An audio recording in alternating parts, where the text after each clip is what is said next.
లేకుండా ఆఖరికి మొన్న గంగవరం పోర్టుకు అయ్యే ఖర్చు కూడా జగన్మోహన్ రెడ్డి గారి పుణ్యమా అని రాజశేఖర రెడ్డి గారు గంగవరం పోర్టు 30 ఏళ్లకు మళ్ళీ ప్రభుత్వం చేతులకు రావాలని దాన్ని ప్లాన్ చేస్తే జగన్మోహన్ రెడ్డి గారు కేవలం 600 కోట్ల రూపాయలకి మోడీ గారి కోసం అదానికి అప్పచెప్పారు.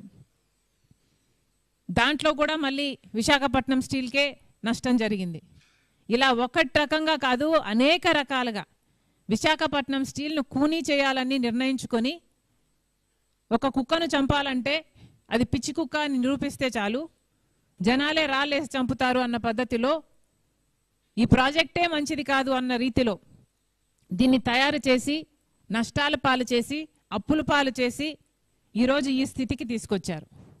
ఇప్పుడేమో ఉన్న ఉద్యోగస్తులు కూడా ఉన్న భరోసా కూడా లేకుండా ఇప్పటికే అక్కడ ఉన్న ఉద్యోగస్తులకి డ్యూటీకి వెళ్తే గేటు దగ్గర ఆ రోజు వాళ్ళ పేరు ఉంటుందో ఉండదో ఉద్యోగం ఊడిపోయిందో తెలియక బిక్కు అనుకుంటూ ప్రతిరోజు ఉద్యోగానికి వెళ్తున్నామమ్మా అని చెప్తున్నారు.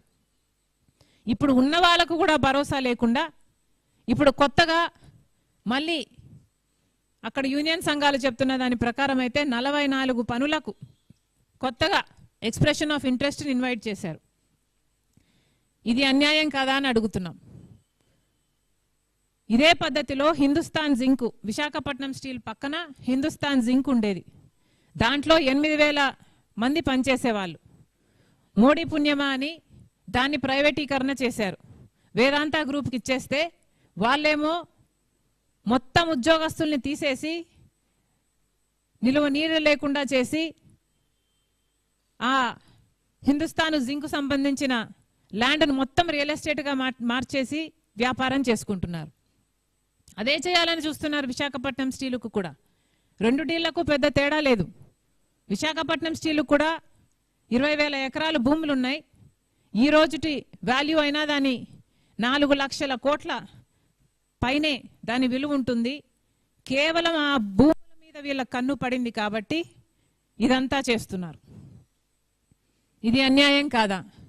అసలు విశాఖపట్నం స్టీలు ఆంధ్ర రాష్ట్రానికే తలమానికం.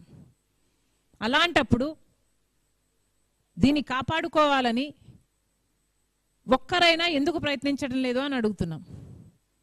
ముఖ్యమంత్రి గారు, పవన్ కళ్యాణ్ గారు, చంద్రబాబు గారు, పవన్ కళ్యాణ్ గారు, లోకేష్ గారు అందరూ విశాఖపట్నంలోనే ఉన్నారు.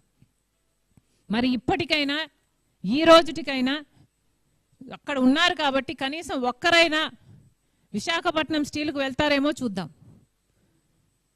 వాళ్ళకి ఏమైనా భరోసా కలిగిస్తారేమో చూద్దాం. చంద్రబాబు గారు ఎన్నెన్ని మాటలు చెప్పారు. తెలుగు ఆత్మగౌరవం అన్నారు, విశాఖపట్నం స్టీలు మాకు సెంటిమెంటు అన్నారు, ఎందాకైనా పోరాడతామన్నారు. ఒకప్పుడు వాజ్పేయి గారు విశాఖపట్నం స్టీలు ప్రైవేటైజ్ చేయబోతే నేనే ఆపాను అన్నాడు చంద్రబాబు గారు. మంచిది సార్, మరి ఇప్పుడు కూడా అదే ప్రమాదం ఉంది, మరి ఇప్పుడు ఎందుకు ఏమీ చేయటం లేదు? ఎందాకైనా పోరాడతామన్నారు, అవసరమైతే ప్రాణాలు పణంగా పెడతామన్నారు, రాజీనామాలు చేస్తామన్నారు. మరి ఇప్పుడు ఎందుకు ఏమీ చేయటం లేదు? డిపం department of investment and public asset management వాళ్ళు చాలా స్పష్టంగా 2021లో చెప్పిన మాట విశాఖపట్నం స్టీలు ప్రైవేటైజ్ చేయబోతున్నాము అని. 2021లో ఆ మాట చెప్తే ఇటీవల మొన్న జరిగిన పార్లమెంటులో అంటే ఏప్రిల్లో దానికి సంబంధించిన మంత్రి చెప్పిన మాట ఆ నిర్ణయం నిలబడుతుంది, దట్ డెసిషన్ స్టాండ్స్ అన్న clarification floor of the house పార్లమెంటులోనే చెప్పారు. మరి ఇప్పుడు చంద్రబాబు గారు దానికి ఏం సమాధానం చెప్తారు? విశాఖపట్నంలోనే ఉన్నారు చంద్రబాబు గారు కాబట్టి సమాధానం చెప్పాలని కాంగ్రెస్ పార్టీ డిమాండ్ చేస్తుంది. పవన్ కళ్యాణ్ గారు కూడా సమాధానం చెప్పాల్సిన అవసరం ఉంది. సేల్లో విలీనం చేయాలి, అవసరమైతే ఢిల్లీ దాకైనా వెళ్తాం అన్నారు పవన్ కళ్యాణ్ గారు. ఇంకేమన్నారు?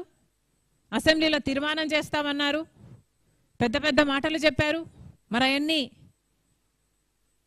పబ్లిక్ కోసం చెప్పిన డైలాగులు మాత్రమేనా? మీకు ఏ మాత్రం చిత్తశుద్ధి ఉన్నా ఈరోజు ప్రజలకు భరోసా కల్పించాల్సిన అవసరం ఉంది. విశాఖపట్నం స్టీల్లో పనిచేస్తున్న వాళ్ళకి భరోసా కల్పించాల్సిన అవసరం ఉంది.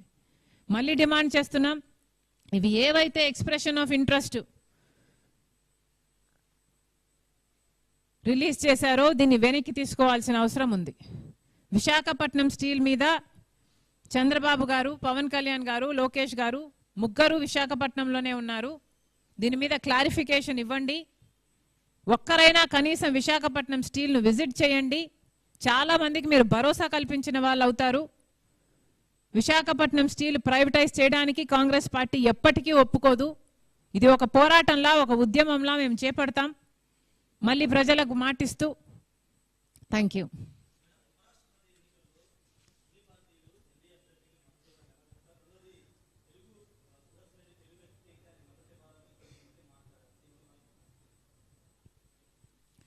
ఇది చాలా ఇంట్రెస్టింగ్ క్వశ్చన్.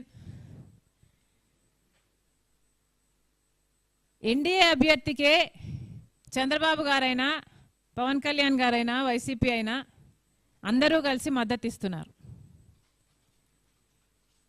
ఒక్కొక్కరి గురించి మాట్లాడదాం.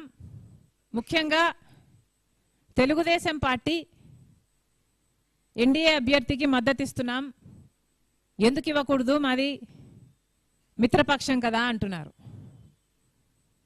నిజమే, మీది